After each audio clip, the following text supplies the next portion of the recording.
Teşekkür ederim, özür dilerim. Küçük sözler ama çok değerli.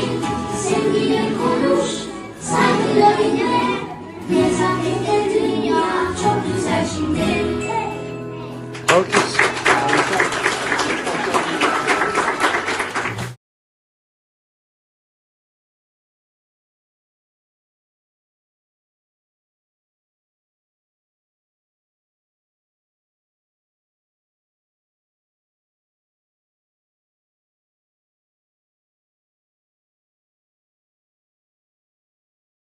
Bir okul düşünün.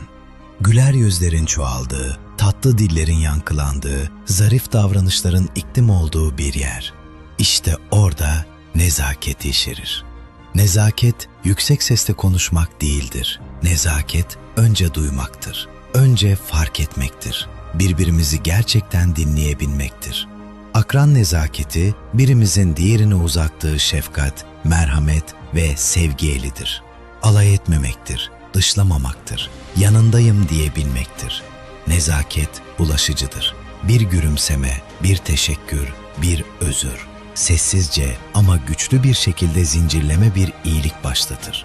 İnsanı merkeze alan, zarafeti önceleyen, merhameti çoğaltan bir eğitim anlayışıyla İstanbul'da okullarımız birer nezaket iklimine dönüşüyor.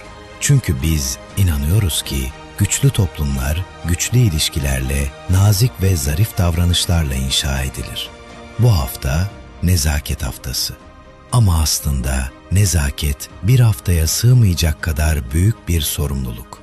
Nezaket küçük bir davranış değil, büyük bir gelecek inşasıdır.